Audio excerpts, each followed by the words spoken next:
here we go. After kind of hearing for a couple of weeks now that the movie was kind of meh, and after enjoying the first two installments in the rebooted or prequel-ish X-Men films, what are my thoughts here on X-Men Apocalypse? Okay, when we get right down to it, the movie is very good. It's fine. It's not like stupendous or like great or anything, but it's not god-awful, and it's entertaining. It's an entertaining summer movie. There's definitely some storytelling issues I have with it, or some plot issues at least, or characterizations that I don't entirely agree with, but it does its job pretty well, and it's a really fairly solid entry in the franchise. It's not the best, but it's by far not the worst. I mean, Last Stand, Origins, those are still kind of the drudgery of this franchise, and Apocalypse doesn't come close to it. This movie does have a lot of great action sequences. There is a lot of great spectacle going on in this film. Again, Quicksilver kind of steals the movie for about, I want to say about 3 minutes in another super speed scene that really trumps the first one by far, and he's just an entertaining personality throughout it. The fact they got, I believe it's the kid who played Norman in Paranorman, to be Nightcrawler in this, and I think he does a good job in filling in the role there. Everyone does a pretty good job with their roles for the most part. I mean, of course, Fassbender, McAvoy, Lawrence, and Holt do well in these roles because they've been doing them since 2011, so you still dig the relationship between the characters a little bit. You still dig the Charles and Eric tension that's there with regards to their philosophical ideas, with regards to mutant equality or mutant supremacy, whichever you choose. Although that kind of takes a back seat here in favor for the real, this movie's big villain's endgame. But I mean, they still do a great job. I totally buy McAvoy as a full-fledged teacher now. You know, it was kind of hinted at in other movies and never really got to see him actually teach students, and in here you get the sense of, yeah, he is a mentor figure. In the previous movies he was a very good leader. In here you get the sense that he is a pretty decent tutor or mentor or teacher figure, as well as he has some good scenes with with his students, with Jean, with Sophie Turner knocking out of the park as a young Jean Grey.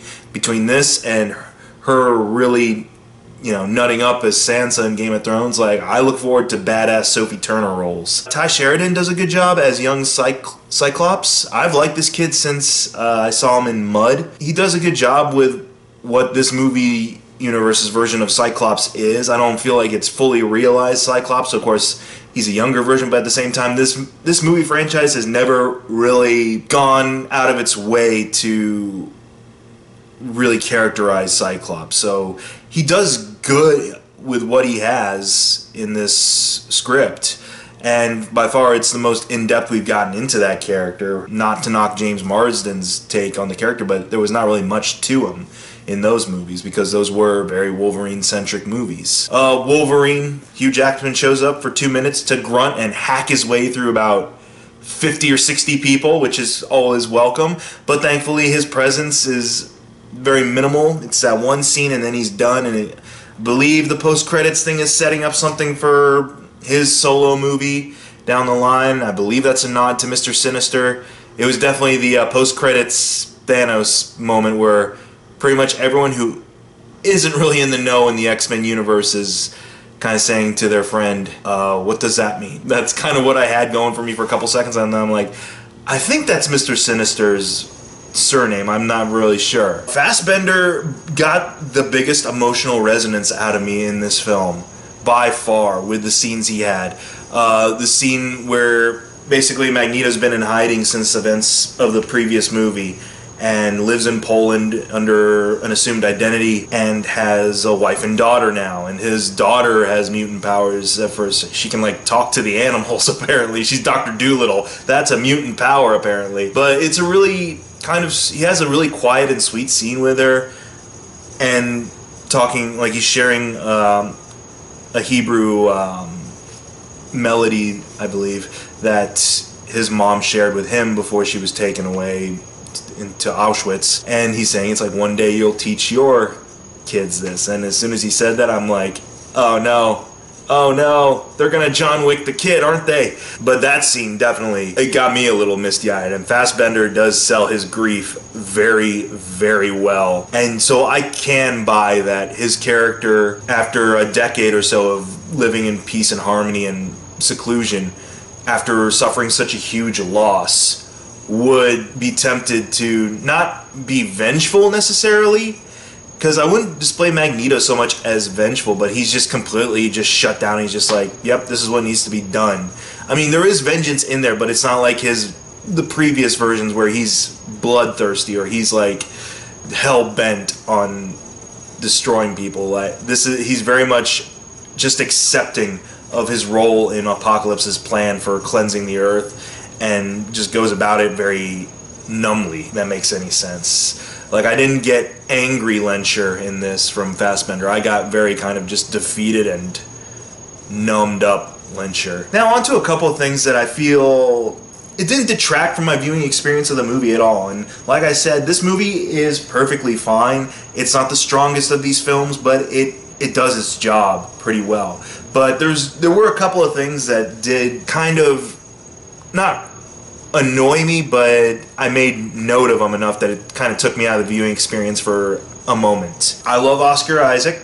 I think anything that made Apocalypse in this movie interesting or compelling was totally from his side of things. Totally in his delivery of the performance and everything, because he's, performing under heavy makeup, and the character of Apocalypse in this film is not that interesting. I'll be honest, I'm not as familiar with Apocalypse in the comics as I am with other X-Men characters and villains. I really didn't care about his motivations for wanting to cleanse the Earth of humanity or reset the planet, as it were, for his for him to pick up where he left off in ancient Egypt, which was giving me big Gods of Egypt flashbacks. I didn't care why he was doing evil things. I just knew he was the villain and he's doing evil things. But any kind of menace or intimidation that was being represented in that character came solely from Oscar Isaac's delivery, and not really so much what the character was saying. Because what the character is saying is your generic kind of broad speeches that I feel Ian McKellen's Magneto actually kind of pioneered in the first X-Men movies about, we're the future, we're gonna build a better world. It's a very generic conquering villain speech that he goes about delivering in this film over and over again. And the only thing that really keeps me anchored into giving a crap about it is, the fact that it's Oscar Isaac playing this character and he's doing something with the role. And it almost veered into Fan Four Stick territory with regards to Apocalypse's power set. Because in Fan Four Stick, Doctor Doom has plot convenience powers. Whatever you need the plot to steer towards, Doctor Doom has the power to do that just out of nowhere without any explanation why. With Apocalypse, they at least set up in the very, very early on in the movie that, before we even get into our current events, it's been established that this character has amassed a plethora of powers. How, why, no reason really. He's the first mutant, and that's the explain all the way as to why he can do so much stuff, such as amplifying other mutants' powers, having about as much telepathic and telekinetic ability as Charles Xavier and Jean Grey do in this movie. He basically has Magneto's powers, so there was a point where I was kind of wondering why he even needed Magneto to be one of his horsemen to begin with, why he sought him out, if he has the ability to construct his old pyramid in Cairo again, just on a whim. It kind of almost sort of fed into the, what does this guy have to worry about? Kind of the same way Quicksilver almost kind of sort of can be the solve-all for the whole story, is that the character seems almost too powerful that nothing should seem to be a problem for him. It's a very Superman-ish problem he has here, where it's just, how do you why should you care about stakes when you have characters that can do this stuff in the blink of an eye? It didn't really disengage me from the struggles that were going on, and I could still invest heavily in the action, and it's fun to look at. It's a very pretty and very well shot movie. There were a couple of characters that I felt were kind of superfluous to what was going on. Angel is, I mean, he's just another one of these mutants that Apocalypse finds and inducts into his plan and becomes one of his four horsemen, and he gives him the metal wings and everything. It was cool to see an archangel type character realized here, but aside from just being able to go toe to toe with the X-Men, didn't really add much, didn't really have a character arc. I know it's kind of hard for all the characters to go through some kind of emotional journey when you've got so many to begin with, and it is a team-oriented type of franchise. But, I mean, I got Cyclops' character arc in this. I got Jean Grey's. To a lesser degree, there was a little bit of an arc for Nightcrawler, though. I mean, yeah, he doesn't feel fully realized. I felt Alan Cumming had more to work with during his turn as a character, but Cody, I think his name, Cody Smith McPhee, does a good job of kind of carrying on the role. It's just that, yeah, he doesn't have a lot. Charles and Magneto, and to a lesser extent Mystique even, have pretty fulfilling character arcs in this movie. But then you just have some, such as Angel, who are just kind of there. Even Storm, who is another one of the Horsemen, has a semblance of a character journey here because she idolizes Mystique. Mystique in this universe is like the Che Guevara of mutants, apparently. She actually starts out like admiring Mystique, and that proves to be, as the struggle goes on, a pivotal point for her to switch sides. So it makes sense why she would have that kind of journey. Archangel is just there to be, again, to be an obstacle. And this time there wasn't the actor just was, yeah, your standard good-looking young guy actor in this. He wasn't an Oscar Isaac who could anchor a nothing character with charisma. Yeah, he was just there to fight the X-Men, essentially. And for all that was hyped up about Olivia Munn being Psylocke, all the training she had to do, all the finally geeking out that she gets to be a part of these movies, all the I turned down the Deadpool role because it didn't seem like a in-depth role. Really, Olivia? This is the best Psylocke we could have been offered. Psylocke is just as superfluous as Archangel to this. She has about, I want to say, 6 lines total in this movie. The rest of the time, yeah, cool, she gets to do great stunt work and has awesome laser sword. And that's about it. Can we stop hyping up the Olivia Munn Psylocke stuff? Because she's really just tertiary to everything else that's going on in this film. And again, I totally understand when you've got this many characters and this big of a concept swirling around that you're not going to have time to dedicate. But I felt that was one of those things that should have had the time, as opposed to being like, oh cool, we're jumping over here for a Return of the Jedi joke. I don't know why that was there other than to say, like, we're going to take another dig at X3 and say the third installment in every movie franchise is always the worst. First off, fuck you on that front, because I love Return of the Jedi. It's not as strong as Empire Strikes Back. I'd say it's stronger than A New Hope in terms of characterization and dialogue, but it's not a god-awful film. So, strike one right there. Strike two, I'm tired of the X3 digs. It's not that I'm standing up for the movie at all. It's just that you've played that card so much. The entire last movie, Days of Future Past, was a huge cinematic middle finger to The Last Stand. I don't know how much more clear-cut you can get than completely wiping that movie out of existence. And 3, you're the third installment in an X-Men franchise. So technically that means you're the worst installment in your own franchise. Self-deprecating or just totally aloof to what you just wrote there. Alright, regardless of that.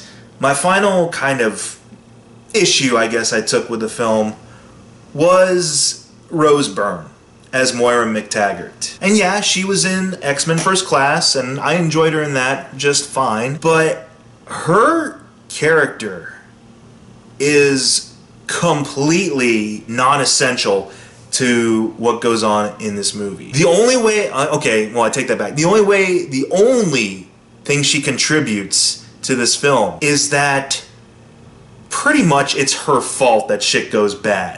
And it's an action as simple as she left the door open and let a little sunlight come in. That's pretty much it. For context, she's in Cairo investigating this tribe of Apocalypse worshippers. Apocalypse has faithful followers in present day that meet in secret and, pray together to try and resurrect him at the site where he is buried underneath all this rubble from ancient Egyptian times. And the only way he gets strengthened is from the peak of his pyramid, which is buried in all this rubble as well, because it's like a solar panel in that it absorbs solar radiation and then powers him. What does Moira McTaggart do? She goes down into this tunnel, opens up this door and leaves it open for the setting sun's rays to come in to light the top of this pyramid and power up Apocalypse. And that's pretty much all she contributes to the movie. Sure, she gets the villain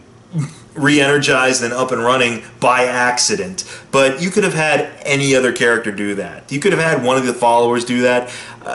Are you telling me that at no point none of these guys have accidentally left the door open on their secret underground cult worshipping place to let a little sun in?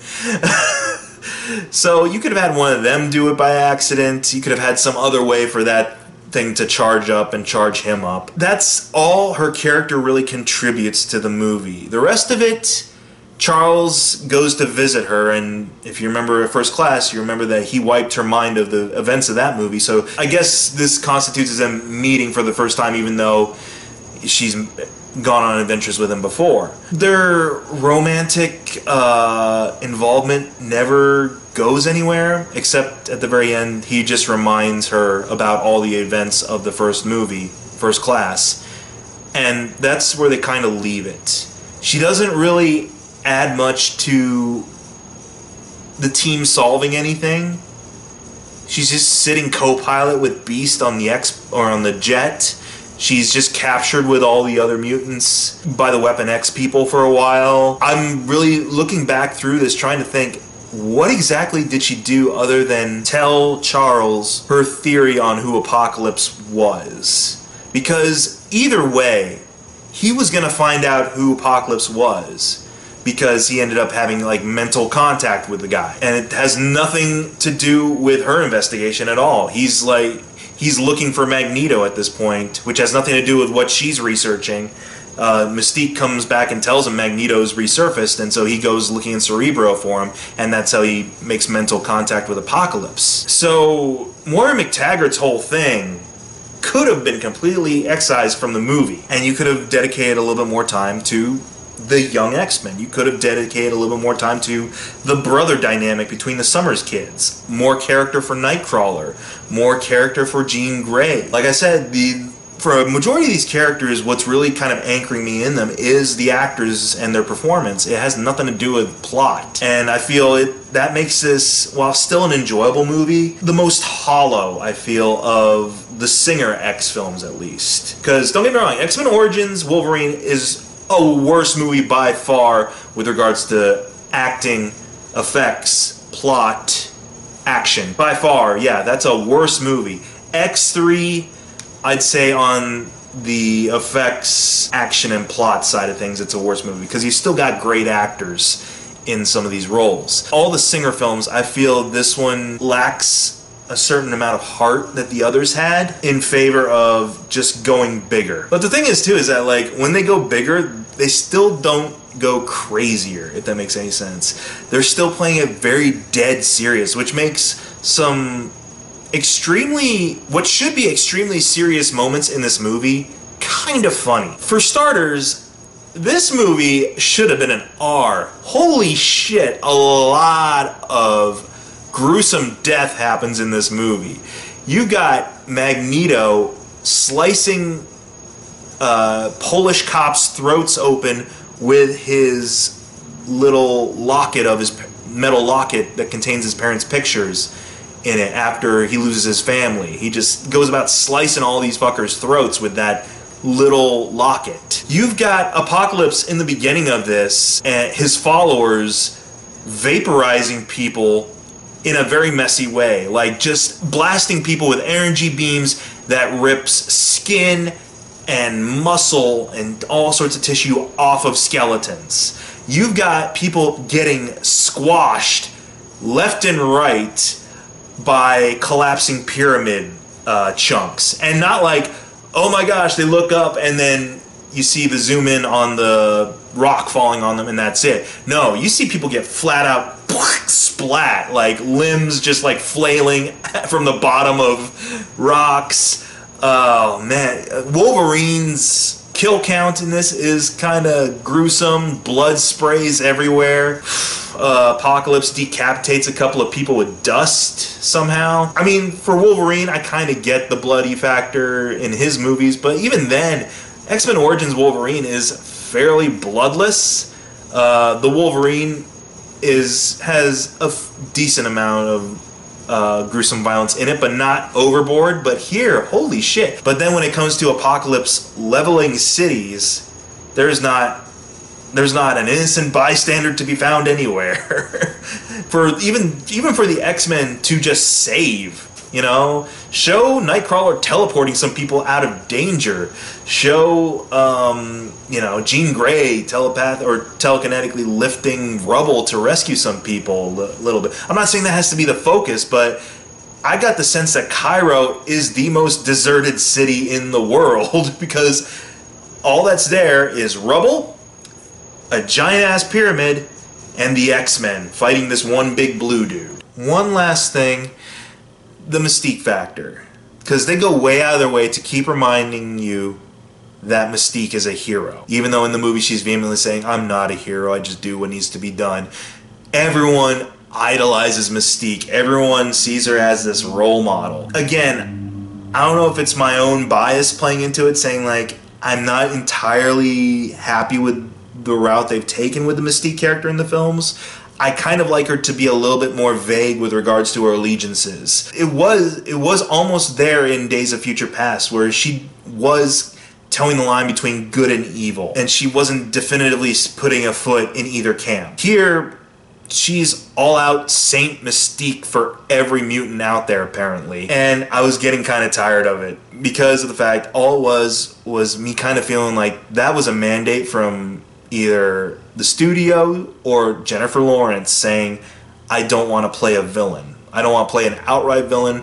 I don't want to play a morally compromised character. I need to be a hero in this, because Hunger Games. So all the whole, oh my god, Mystique, you're my role model. Jean Grey even says it at one point, like, when I saw you on TV 10 years ago saving the president, I was so inspired. Even at that point I was like, come on, enough with kissing Mystique's ass.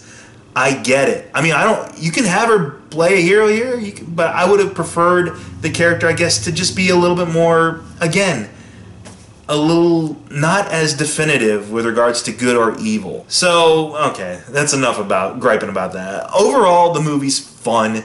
If you enjoyed the previous X-Men movies that Singer's done, you'll enjoy this one.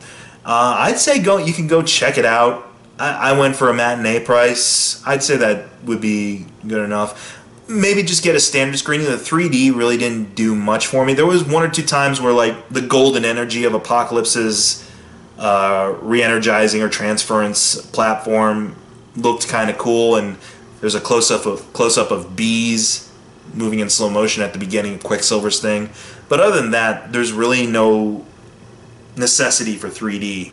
Definitely go give it a shot, check it out. If you've been watching these films up till now, you definitely should give it a shot. It's a very fine film. It's not terrible, but it's not great. It's perfectly adequate X-Men film. But I know out there somewhere, my buddy Jason is just hooping and hollering because his boy Cyclops got to do some kick-ass stuff. I'm happy for you, Jason. Really.